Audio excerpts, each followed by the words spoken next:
What up though, y'all? It's LeeChoppn, and today I'm gonna be remaking Pink Tens. Let's do it. Yeah. Big general. Hey, Pink Tens. So starting this beat, man. One day I was just in my mama crib, you feel me? Making beats any other day for real. Cooking up around this time heavy, I was using Omnisphere. So usually for my beats, like for Detroit beats for real, I think one of my favorite tempos is like 180, 182-ish. It's like not too fast, but it's not slow either. It still give you that Detroit bop for real. Man, a lot of people always talking about how I'm a machine user, man, over FL. People be so surprised I be using machine and shit. So now that I got this sound, I'm already in my head like, okay, I'm on like some wavy shit for real.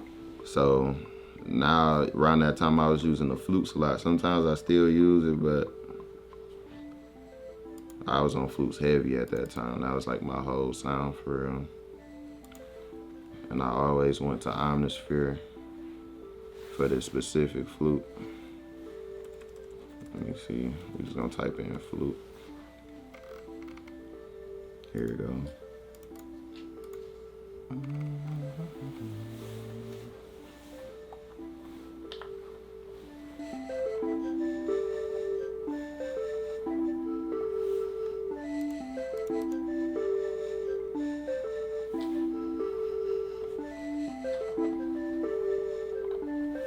Almost had it.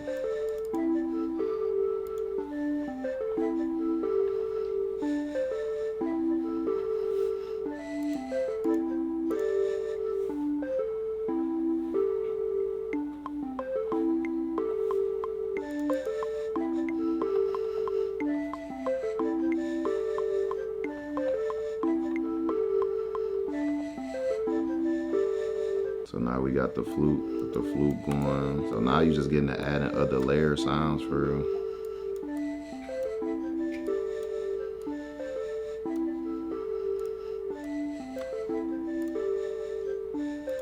Man, and then the crazy thing about this song for real, I had just pulled up on Joseph McFashion that day. Tay and Ray and GT ended up being there. We knocked out a bunch of songs, and this was like the second song they had did this night. If y'all look up Half on the Fool, the song with Tay, Ray, and GT, we did that song the first night too, like that same night.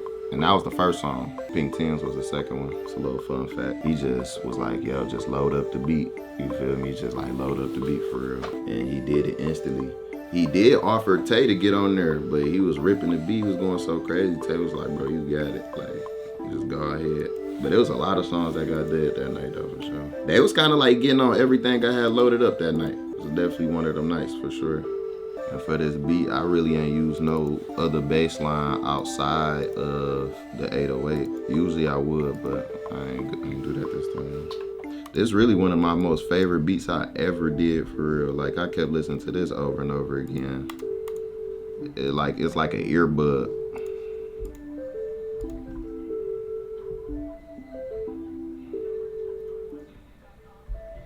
And then here, I'm gonna copy and paste this. Just put the strings on it. The strings gonna just be for just extra, like just filling it in, filling extra space, make it more cinematic. So I'm gonna just copy and paste that. Go to Zenology. Oh, I'm already on there. Find some strings.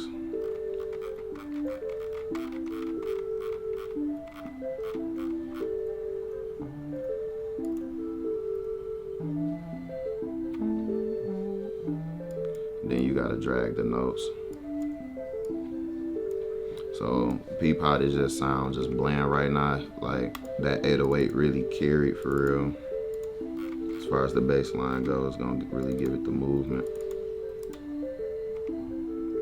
I just wanted to feel like tropic, like just wavy and tropic. Like a lot of my stuff, I'm real like inspired by like Sade music. Like all her stuff was real wavy, real like vibey. So, and my dad always listened to her stuff. So that's kind of like where a lot of like the wavy type stuff comes from. And then as far as like how much I used the flute around that time, I used to play the flute when I was little. So that's why I used the flute a lot.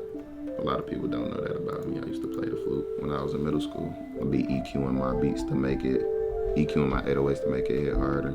I've been using the same drums for years, man. I don't know, I feel like they translate to any era, and there's so many sounds like in the same drum kit. I just always been using the same one. Of course, there's a couple ones I done added to my thing, but my whole catalog. But for the most part, I still use this same loud drum kit.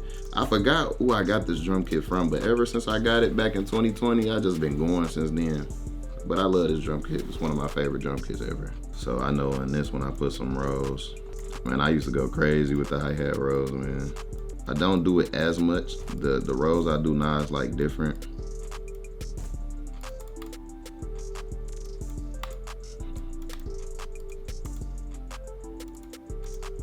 I know it's not the exact same file of the old snare I use, but I know it's like the same snare though. So adding the clavs. Let's see if I can find those. I think I got some in the machine sounds, the machine stock sounds. They got some pretty good sounds, man. People be sleep on machine, everybody use FL. They got some good sounds though, man.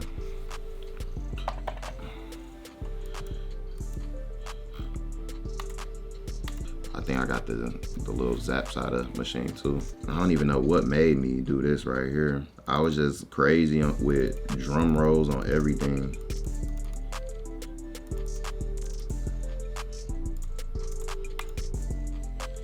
Put a little crash on there. So the way I do my beats, I think a lot of people arrange their beats as they making it, but I kind of like to get the loop first and then go ahead and arrange it. I feel like that kind of like just works out better for me. But I have seen people like arrange it as they making a beat. I like to get the loop first though. Legendary open hat.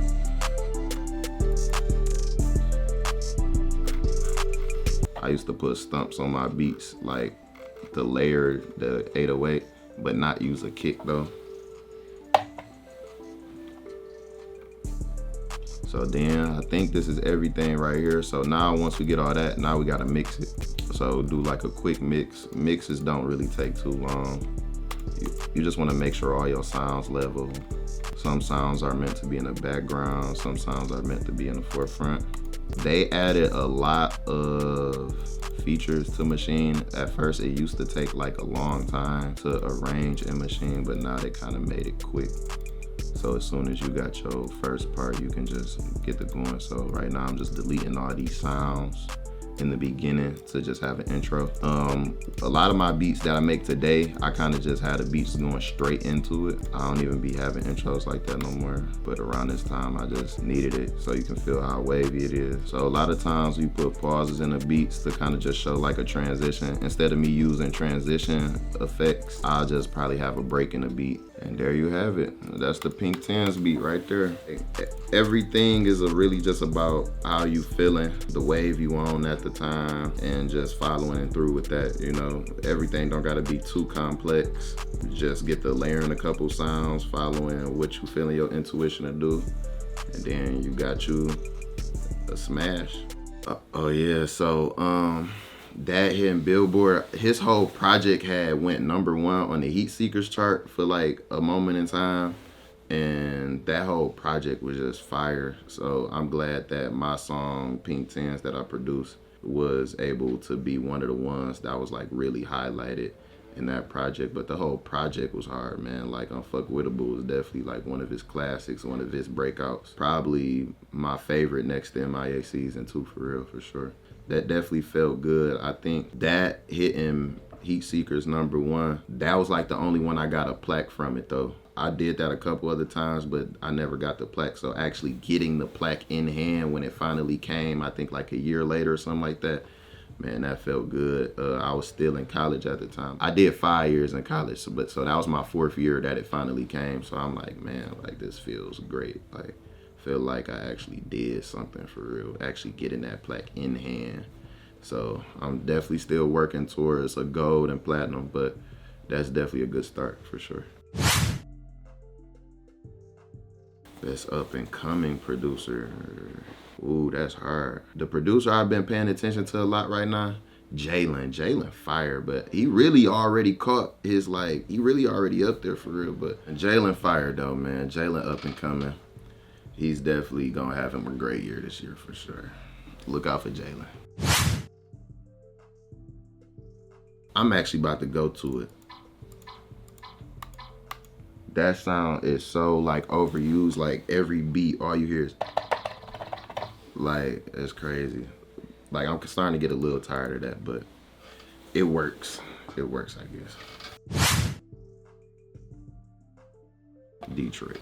For sure, Detroit. We got so many waves, like, we got so many bags. Like, we can go up tempo, we can go slow, we can go medium, like, we can go dark, we can go sad, we can go wavy. Like, a lot of other cities take elements from our beats, like, anyways. And so I feel like it's definitely us. You gotta give it to Atlanta on the right now side, because a lot of the sounds, like Southside, Metro, and Lex Luger and Zaytoven and all of them, like, they kind of created the way as far as how we make beats today.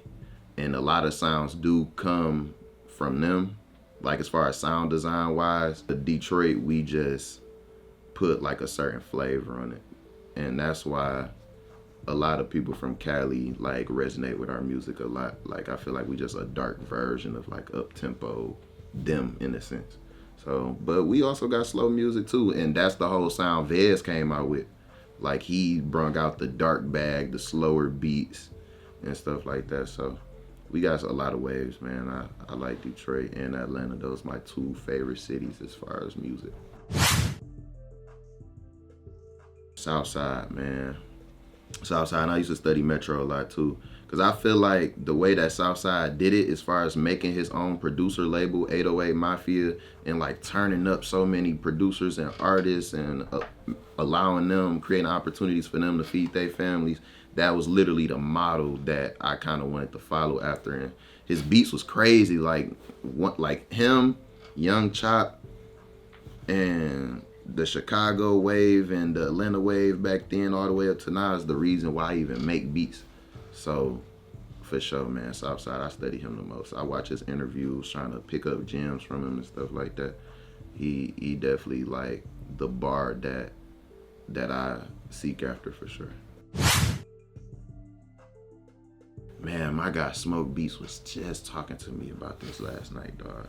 Like, he was saying it's something that just came out called Suno, to where you can like make a melody or make a loop, input it into Suno, and they'll like turn it up and make it a whole different thing, like interpolation. And he was saying like they just did a deal or something with Spotify or something like that, to where like you can monetize off of that. So I think it's a good thing. I can also see people that just have no musical knowledge just like abusing that as well. But I feel like, hey man, if it's another opportunity for us to get more money out of music, I'm for it. Pink Tens, the beat we just did, Pink Tens for sure. I was like really stuck on this beat for a long time, and around that point in my career, when I made this beat, I was 19 years old. I'm 25 now. I was like so excited for this song to come out, because, you know, like Ray was getting his big breakthrough at the time, and then I found out he was putting ESTG on it, and I feel like I was still building my confidence at the time.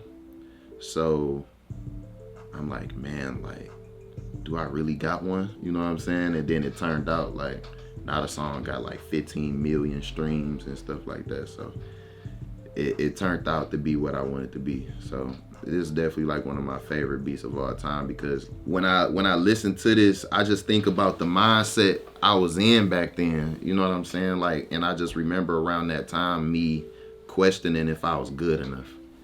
And this beat kind of validated in the sense like, bro, you are good enough. Like, you can do this. And a lot of people can love music that you create out your bedroom. So, and then listen to this also kind of, it's like nostalgia in a way, you know, because I made beats completely different back then how I do now. But yeah, man, it's definitely the most favorite beat I ever did. Chief Keef, because he's the reason why I make beats. Like him coming out with that whole Chicago wave, like him, Dirk, Herb, all of them. I kind of just threw 3 artists into one, kind of in a sense. But Chief Keef, Drake for sure. I think Drake is like every producer's goal for real. Because if you get a song with Drake, it's kind of like an automatic hit, like in a sense. And it's like, we've been listening to Drake since we was like 7, 8, 9 years old. So, and he's still at the top. So I think like, that's just one of them things, like, man, you get a song with Drake, you out of there, like, by default, you know what I'm saying? So for sure, like, Drake is, he one of them ones, man. We've been listening to him since we was kids, so. And who's one more person, man? I wanna work with BK the Ruler. Like, I love her music. Like, she's so fire, and I feel like she slept on. I wanna work with BK the Ruler for sure.